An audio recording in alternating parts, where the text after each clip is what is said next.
Le gouvernement du Cameroun, pour l'année 2021, à travers sa loi de finances, met un accent sur le patriotisme économique.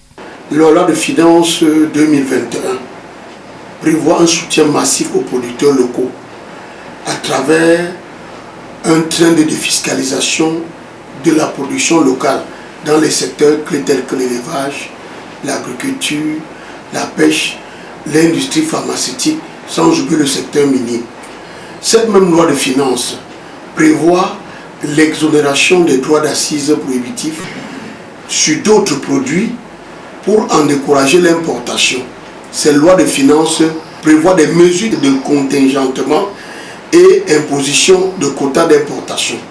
Bref, ces innovations fiscales décidées par le gouvernement sont de nature à décourager l'importation de certains produits denrées de première nécessité et favoriser l'éclosion de l'industrie locale. Ces mêmes mesures protègent le secteur économique national pour former des leaders. Une initiative qui entre en droite ligne avec des directives continentales et qui est bien accueillie par les experts et entrepreneurs camerounais. Je pense que ça vient à point nommé.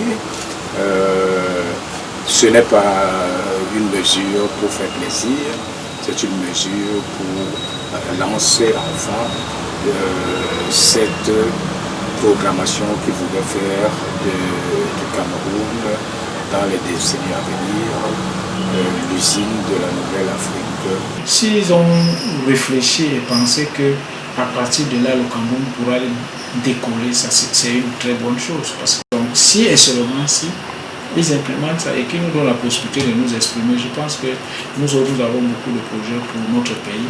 J'en ai assez là, même dans mon domaine. Mais il faut juste qu'on nous accompagne. Un élan nationaliste lancé par le gouvernement qui trouvera sa réussite qu'à travers une adhésion des citoyens. Il va falloir l'accompagnement des hommes, que les Camerounais soutiennent le chef de l'État dans cette nouvelle opération, dans ce nouvel engagement, dans cet élan nouveau, à travers le changement de paradigme, des comportements nouveaux. Il faut faire table rase sur les pratiques qui ont eu cours dans le passé, c'est-à-dire le népotisme, le favoritisme, la corruption et les détournements massifs des ressources nationales. Si nous faisons fi de toute cette mauvaise qualité qui semble ont plombé l'industrialisation, le développement économique de notre pays, je peux vous garantir que le rêve du chef de l'État sera une réalité avant même 2035. Avec cette initiative Cameroun First, notre pays s'engage véritablement vers l'émergence et la création des grands champions nationaux.